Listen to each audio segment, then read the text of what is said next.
દ્વારકામાં ગરમીથી ઉનાળુ પાકને ખૂબ જ નુકસાન થઈ રહ્યું છે। શાકભાજીના પાકને નુકસાન થયું, રીંગણ, કારેલા, ગુવારના પાકને નુકસાન પહોંચ્યું। પિયતના પાણી પૂરતા ન મળતા મુશ્કેલી વેઠવી પડી રહી છે। વધુ ગરમીના કારણે કારેલાના પાકને પણ નુકસાન થઈ રહ્યું છે। પાણી ન મળતા મગફળીનો પાક સુકાઈ રહ્યો છે।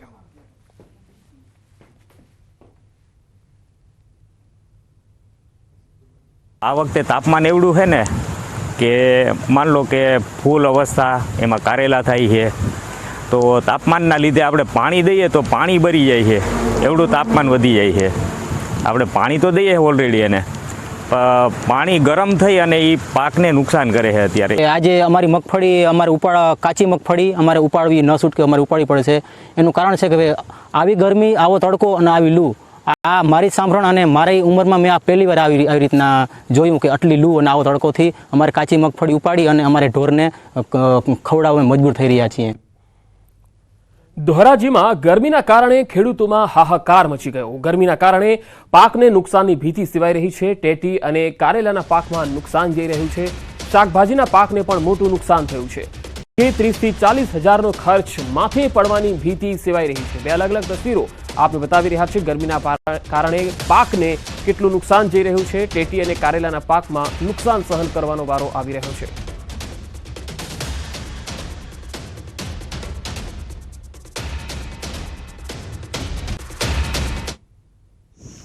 ટેટી તરબૂચનું જે વાવેતર કર્યું છે એમાં ખર્ચો અત્યારે 30-40 હજારનો વીઘે થાય છે અને સામે ઉત્પાદન થાય છે 30 હજારનું માંડ। હવે જેટલું ખર્ચો કર્યો એટલું થાય, તમારી મહેનત તો જાય છે, એમાં ટેમ્પરેચર વધુ આવે એટલે માલ જાજો બગડે છે। જાજો 40-45% જેવું નુકસાન આવે। આ ગરમી તાપમાન એવડું પડે છે।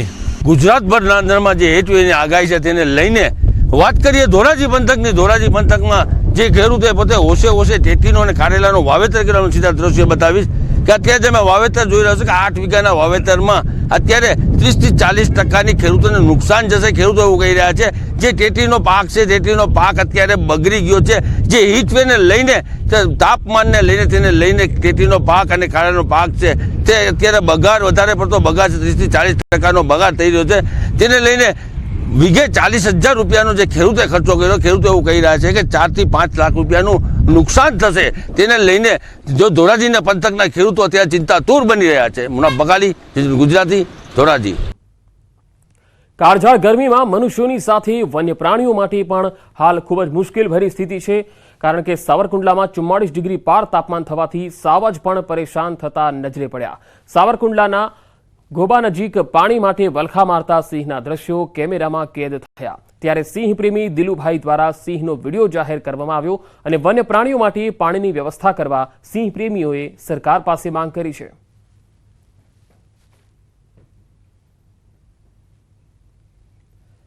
માણસોની સાથે પશુઓ પણ બની રહ્યા છે શિકાર। પશુ પક્ષીઓને પણ લૂ લાગવાના બનાવો સામે આવી રહ્યા છે। ગરમીના કારણે અનેક ચામાચીડિયાના મોત થયા।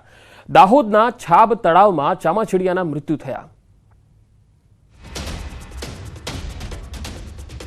તો દાહોદના છાબ તળાવથી આ તસવીરો આવી રહી છે જે આપણે બતાવી રહ્યા છે। ન માત્ર માણસો પરંતુ પશુઓ, પક્ષીઓને પણ હવે ગરમીના કારણે મૃત્યુ થવાના બનાવો સામે આવી રહ્યા છે। અનેક ચામાચીડિયા ગરમીના કારણે મોતને ભેટ્યા। દાહોદના છાબ તળાવ વિસ્તારના આ દ્રશ્યો આપ જોઈ રહ્યા છો કે ગરમીના કારણે ચામાચીડિયા હોય, ચકલી હોય, જે સૌથી વધારે મૃત્યુ પામ્યા હોય ગરમીના કારણે, તો આ બંને જે છે એ પશુ પક્ષીઓ જે છે એમને સૌથી વધારે નુકસાન વેઠવું પડી રહ્યું છે। બનાસકાંઠામાં કલેક્ટરના જાહેરનામાનો ભંગ। જિલ્લામાં આગામી 25 તારીખ સુધી હીટવેવની આગાહી છે। શ્રમિકો 12 થી 4 દરમિયાન કામ કરતા નજરે પડ્યા। બપોરે કામ ન કરવાના તંત્રના આદેશની એસી તેસી થઈ। મલાણા ગામ નજીક સ્કૂલના બાંધકામની કામગીરી ચાલુ હતી। બપોરના સમયે પણ કામગીરી ચાલુ રાખવામાં આવી। તો જાહેરનામામાં કહેવામાં આવ્યું છે કે ગરમીના કારણે 12 થી 4 દરમિયાન શ્રમિકો પાસેથી કામ ન કરાવવું અને આરામ આપવો, પરંતુ અહીંયા તંત્રના આદેશની જ એસી તેસી થઈ રહી છે। 25 તારીખ સુધી હીટવેવની આગાહી છે, પરંતુ બનાસકાંઠાથી આ તસવીરો જોઈ શકો છો કે ભર બપોરે શ્રમિકો કામ કરે છે। અમદાવાદમાં ગરમીથી બચવા નવો નુસ્ખો। ટ્રાફિક સિગ્નલ પર લગાવાઈ નેટ। નેટ લગાવવાથી વાહન ચાલકોને આંશિક રાહત પડી છે। ડીજીપી અને સીપીના માર્ગદર્શનથી આ નેટ લગાડવામાં આવી છે, જેથી ટ્રાફિક સિગ્નલ પર જે ઊભા રહેવું પડે છે અથવા તો વેઇટિંગ કરવું પડે છે ટ્રાફિકના કારણે, તેથી ગરમીથી હેરાન ન થાય અથવા લૂ લાગવાના બનાવો ન બને તે માટે આ પ્રકારની નેટ લગાવવામાં આવી છે, જેથી તડકાથી તેમને બચાવી શકાય.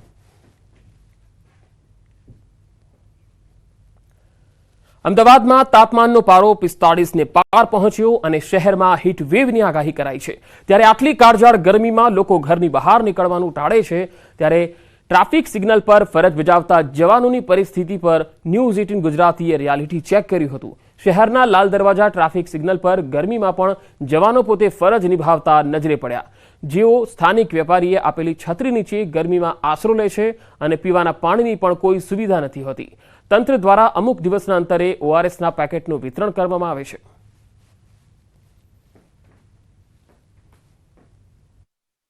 અમદાવાદ સહિત રાજ્યભરમાં ગરમીનો પારો ઊંચે જઈ રહ્યો છે અને બપોરના સમયે હીટ વેવની અસર પણ વર્તાઈ રહી છે અને હજુ પણ આગામી દિવસોમાં હીટ વેવ યથાવત રહેવાની છે. ત્યારે ન્યૂઝ 18 ગુજરાતી એ રિયાલિટી ચેક કરી રહ્યું છે કે જે ટ્રાફિકના જવાનો જે છે તેઓ જ્યારે ટ્રાફિક નિયમન કરતા હોય અને બપોરના સમયે તેઓને કયા પ્રકારની મુશ્કેલી પડતી હોય છે તે પ્રકારનું રિયાલિટી ચેક કરવામાં આવી રહ્યું છે અને સાથે સાથે તંત્ર દ્વારા આ ટ્રાફિકના જવાનો માટે કેવા પ્રકારની વ્યવસ્થા કરવામાં આવી છે તે જાણવાનો પ્રયાસ પણ ન્યૂઝ 18 ગુજરાતીની ટીમ કરી રહી છે. આપ જે જોઈ શકો છો કે બપોરના સમયે જ્યારે ધોમધકતો તાપ હોય ને તેવામાં પણ ટ્રાફિકના જવાનો જે છે તે પોતાની ફરજ જે છે તે અદા કરી રહ્યા છે. હાલ આ છે લાલ દરવાજાનું ટ્રાફિક જંકશન કે જ્યાં આપ જોઈ શકો છો કે આ ટ્રાફિકના જવાનો માટે જે બેઠક વ્યવસ્થા આપ જે જોઈ શકો છો કે અહીંયા એક સ્થાનિક વેપારી દ્વારા એક છત્રી આપવામાં આવી છે અને એ છત્રીના નીચે થોડી વારે જ્યારે આકરો તાપ હોય ત્યારે ટ્રાફિકના જવાનો જે છે આ રીતે છત્રીના નીચે આશરો લઈ અને પોતે હાશકારો મેળવતા હોય છે. તેઓ માટે પીવાના પાણીની પણ વ્યવસ્થા જે છે તે અહીંયા જોવા મળી રહી છે. સાથે સાથે અહીંયા બાજુમાં જ ગાર્ડન છે અને એ ગાર્ડનમાં પણ જ્યારે પાણીનો છંટકાવ થતો હોય ત્યારે અહીંયા ટ્રાફિકના જવાનોને ઠંડક મળી રહે તે માટે અહીંયા પાણીનો છંટકાવ જે છે તેમની જગ્યા પર કરવામાં આવે છે. મહત્ત્વની વાત એ છે કે તંત્ર દ્વારા અહીંયા કોઈ પણ પ્રકારની વ્યવસ્થા કરવામાં આવી નથી. આ જવાનો જે છે તેઓ પોતે જ જાતે પીવાનું પાણી જે છે લાવી અને પોતાના પીવાના પાણીની વ્યવસ્થા કરે છે. આ છત્રી જે છે તે આપવામાં આવી છે તે પણ અહીંના સ્થાનિક વેપારી દ્વારા આપવામાં આવી છે. કોઈ પણ પ્રકારની વ્યવસ્થા માત્ર કહી શકાય કે ઓઆરએસનું વિતરણ જે છે તે થોડા દિવસોના અંતરે આ જવાનોને કરવામાં આવી રહ્યું છે. એ જ માત્ર વ્યવસ્થા તંત્ર દ્વારા થયેલી છે. બાકીની તમામ વ્યવસ્થા આ ટ્રાફિકના જવાનો જાતે પોતે જ કરી રહ્યા છે. ત્યારે સલામ છે આવા ટ્રાફિકના જવાનો માટે કે જેઓ હીટ સ્ટ્રોકના ભોગ જ્યારે લોકો બની રહ્યા છે આકરી ગરમીમાં, ત્યારે એવા સમયે આ હીટ વેવની અસર વચ્ચે પણ ટ્રાફિકના જવાનો પોતાની ફરજ અદા કરી રહ્યા છે. કેમેરામેન નિલેશ સોસા સાથે સંજય ટાંક, ન્યૂઝ 18 ગુજરાતી, અમદાવાદ. સુરતના મેયર ક્રેડાઈના અધ્યક્ષ અને પ્રમુખને એક પત્ર લખ્યો. સુરતના મેયરની અપીલ, શ્રમિકોને 1 થી 4 કામ ન કરાવવા માટે અપીલ કરાઈ છે. શ્રમિકોના હિતને ધ્યાનમાં રાખવા માટે અપીલ કરવામાં આવી છે. તો સુરતના મેયરે ક્રેડાઈના અધ્યક્ષ અને ક્રેડાઈના પ્રમુખને પત્ર લખ્યો છે. ખાસ કરીને તેમણે અપીલ કરી છે કે બપોરના 1 થી 4 શ્રમિકો પાસે કામ ન કરાવવામાં આવે, કારણ કે અત્યારે ઘણા શહેરોમાં ઓરેન્જ એલર્ટ પર છે અને ગાંધીનગર, અમદાવાદમાં રેડ એલર્ટ છે. ત્યારે આ પ્રકારે શ્રમિકોને બપોરમાં પણ જો કામ કરાવવામાં આવે તો નુકસાન જઈ શકે છે, જીવને પણ જોખમ છે. સુરત શહેરમાં જ્યાં પણ જવાબદાર વ્યક્તિઓ છે સાઈડો પર, તે લોકોને નમ્ર અપીલ કરું છું, શ્રમિકો પાસે બપોરે 1 થી 4 વાગ્યા સુધી કામ ન કરાવવા અને હીટવેવની પરિસ્થિતિને ધ્યાનમાં રાખીને આપ પણ તકેદારી રાખો. સુરત મહાનગરપાલિકા અને સુરત પોલીસ કમિશનર સતત હીટવેવને કારણે પ્રજા માટે પ્રયત્નશીલ છે. મહેસાણામાં હાર્ટ એટેકથી 25 વર્ષીય આશા વર્કરનું મૃત્યુ થઈ ગયું. કિંજલ ઠાકોર નામની આશા વર્કરનું મોત થયું. મૃતક જગુદન આરોગ્ય કેન્દ્રમાં ફરજ બજાવતા હતા.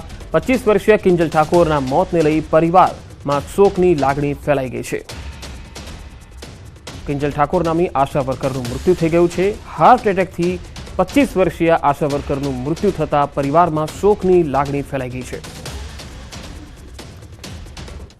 અંકલેશ્વરમાં નેશનલ હાઈવે પર અચાનક આગ લાગી. અમન માર્કેટમાં ભીષણ આગ લાગી ગઈ. ડીપીએમસી અને પાનોલીના ફાયર ફાઈટર ઘટના સ્થળે પહોંચ્યા હતા.